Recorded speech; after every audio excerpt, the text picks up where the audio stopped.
반갑습니다. 말씀으로 하루를 여는 주님의 백성들을 예수님의 이름으로 축복합니다. 2025년 4월 21일 월요일 오늘 주신 말씀은 누가복음 24장 13절에서 35절까지입니다. 마침 그날에 그들 가운데 두 사람이 예루살렘에서 한 30리 떨어져 있는 엠마오라는 마을로 가고 있었다. 그들은 일어난 이 모든 일을 서로 이야기하고 있었다. 그들이 이야기하며 토론하고 있는데 예수께서 가까이 가서 그들과 함께 걸으셨다. 그러나 그들은 눈이 가려져서 예수를 알아보지 못하였다.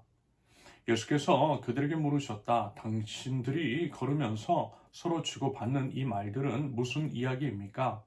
그들은 침통한 표정을 지으며 걸음을 멈추었다. 그때에 그들 가운데 하나인 글로바라는 사람이 예수께 말하였다. 예루살렘에 머물러 있었으면서 이 며칠 동안에 거기에서 일어난 일을 당신 혼자만 모른단 말입니까? 예수께서 그들에게 물으셨다. 무슨 일입니까? 그들이 그에게 말하였다. 나사렛 예수에 관한 일입니다. 그는 하나님과 모든 백성 앞에서 행동과 말씀에 힘이 있는 예언자였습니다. 그런데 우리의 대제사장들과 지도자들이 그를 넘겨주어서 사형 선고를 받게 하고 십자가에 못 박아 죽였습니다. 우리는 그분이야말로 이스라엘을 구원하실 분이라는 것을 알고서 그분에게 소망을 걸고 있었던 것입니다. 그뿐만 아니라 그런 일이 있은 지 벌써 사흘이 되었는데 우리 가운데서 몇몇 여자가 우리를 놀라게 하였습니다. 그들은 새벽에 무덤에 갔다가 그의 시신을 찾지 못하고 돌아와서 하는 말이 천사들의 환상을 보았다는 것입니다. 천사들이 예수가 살아계신다고 말했다는 것입니다. 그래서 우리와 함께 있던 몇 사람이 무덤으로 가서 보니 그 여자들이 말한 대로였고 그분은 보지 못하였습니다. 예수께서는 그들에게 말씀하셨다. 어리석은 사람들입니다. 예언자들이 말한 모든 것을 믿는 마음이 그렇게도 무디니 말입니다. 그리스도가 마땅히 이런 고난을 겪고서 자기 영광에 들어가야 하지 않겠습니까? 그리고 예수께서는 모세와 모든 예언자에서부터 시작하여 성경 전체에서 자기에 관하여 써놓은 일을 그들에게 설명하여 주셨다. 그 두 길소는 자기들이 가려고 하는 마을에 가까이 이르렀다. 그런데 예수께서는 더 멀리 가는 척 하셨다. 그러자 그들은 예수를 만류하여 말하였다.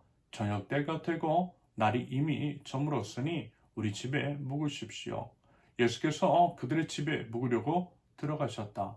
그리고 그들과 함께 음식을 잡수시려고 앉으셨을 때에 예수께서 빵을 들어 축복하시고 떼어서 그들에게 주셨다. 그제서야 그들의 눈이 열려서 예수를 알아보았다. 그러나 한순간에 예수께서는 그들에게서 사라지셨다. 그들은 서로 말하였다. 길에서 그분이 우리에게 말씀하시고 성경을 풀이하여 주실 때에 우리의 마음이 우리 속에서 뜨거워지지 않았습니까? 그들이 곧바로 일어나서 예루살렘에 돌아와서 보니 11 제자와 또 그들과 함께 있던 사람들이 모여 있었고 모두들 주님께서 확실히 살아나시고 시몬에게 나타나셨다 하고 말하고 있었다. 그래서 그 두 사람도 길에서 겪은 일과 빵을 떼실 때에 비로소 그를 알아보게 된 일을 이야기하였다. 아멘. 예수님의 죽으심은 분명 예수 그리스도를 따르는 자들에게 큰 슬픔이었어요. 그에 따라 낙심한 사람, 살아가야 할 이유를 상실한 사람들도 분명히 있었을 것입니다. 더더군다나 예수님의 시체가 사라졌다라고 하는 소식은 더더욱 예수님을 사랑하는 사람들을 상심케 했을 것입니다. 물론 들리는 소식에 의하면 예수님께서 다시 살아나셨다라고 하는 천사들의 나타남을 봤다라고도 하지만 사실 이제 그것은요 믿기 힘든 이야기였잖아요. 상식적으로 생각을 해봐도 여러분 죽은 사람이 다시 살아난다라고 하는 것 말이 안 되는 거죠. 그러므로 살아나신 예수님을 직접 보지 않는 한 아무도 믿을 수는 없는 일이었습니다.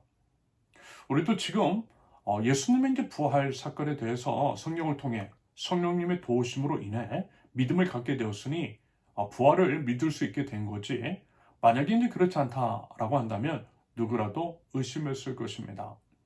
그래서 우리도 만약에 예수님의 죽으심을 이어서 예수님의 시체마저 사라졌다라고 하는 소문을 동일하게 들었다라고 한다면 예수님을 사랑하는 자들로서 참으로 근심할 수밖에 없는 일이었을 것입니다. 그래서 말하자면 예수님이 부활하신 후 약 40일 동안 이 땅에 머무셨던 것 같아요.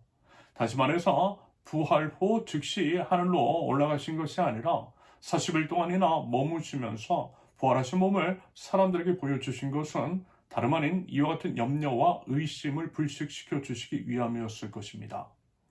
예수님께서 부활하셨음을, 부활하신 주님으로 인해서 우리에게도 부활의 소망을 깊숙이 각인시켜 주시려는 일종의 배려를 할 수 있겠다라는 거죠. 그런데 그 40일 동안 부활하신 주님의 몸을 보고 만진 사람들이 분명히 있었어요. 그것이 한두 사람만이 아니라 여러 사람이었습니다. 말하자면 그 수많은 증인들이 있었기 때문에 그들의 증언을 통해 우리가 예수 그리스도의 부활 소식을 접하게 된 것입니다. 예수님의 부활은 여러 증인들이 목격한 분명한 역사적인 사실이고요.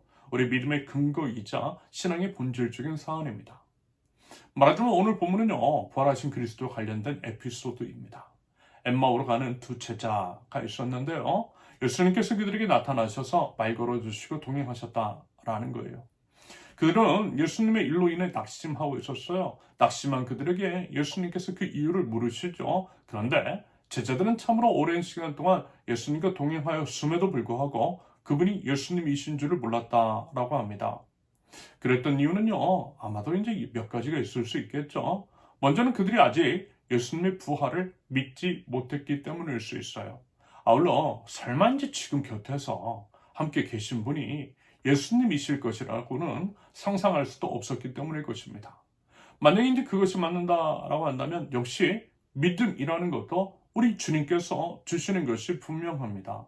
그들은 분명 여러 시간 동안 예수님과 함께하고 예수님의 말씀을 들었지만 예수님을 그리스도로 믿지 못했어요. 그들의 예수님에 대한 인식은 그저 선지자 정도. 다시 말해서 하나님이 아닌 사람 수준으로만 예수님을 인식했다라는 것입니다.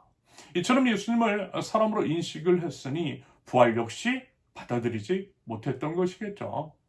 그러면서 이제 오늘 본문 30절처럼 예수님께서 빵을 떼어 축사 후 그들에게 주셨을 때에 비로소 이제 그들이 눈이 밝아서 예수님을 예수님으로 알아보게 되었다라고 하는 것들을 통해 유추해 보건대 그들의 눈이 밝아진 것, 즉 그들이 부활의 예수님을 인식하고 그래서 예수님을 믿게 된 것은 결국 믿음이라는 것의 원천이 누구라는 거예요? 우리 자신이 아니라 하나님이시라는 것을 드러내고 있는 것이겠죠. 그러므로 다시 한번 반복해서 말씀을 드리면 믿음도 뭐라고요? 하나님께서 주셔야만 한다는 것입니다. 믿음은 하나님의 선물입니다. 그 믿음을 주신 우리 주님께 주님의 은혜에 마땅한 감사가 있을 수 있기를 바랍니다. 우리가 주님을 선택한 게 아니라 주님께서 우리를 먼저 선택하시고 우리를 자녀 삼아 주셨다라고 하는 것이 정말로 놀라운 은혜입니다. 그렇게 우리 주님께서 우리를 저와 여러분들을 사랑하신다라는 거예요. 부디 그 사랑을 알아 모든 상황 속에서 힘내면 좋겠습니다. 부활을 주님께서 주신 힘과 능력으로 살아가는 것, 그것이 우리 믿는 자의 마땅한 삶의 태도요, 살아가는 방식이어야만 할 것입니다. 그러면서요, 부활의 주님을 믿는 우리는 진정 부활을 믿는다라고 할 때 부활하신 우리 주님을 뜨거운 마음으로 전하는 것이 마땅하겠죠. 부활의 주님을 만난 제자들이 입을 열어서 뜨거운 마음으로 우리 주님의 부활하신 소식을 전했던 것처럼 말입니다. 여러분, 부활의 주님을 전하는 것 다른 것 아닙니다.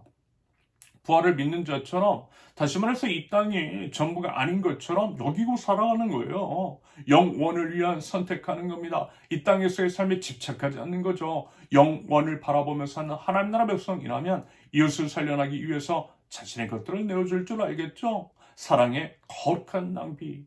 그것을 통해 우리 주님께서 역사하실 것입니다.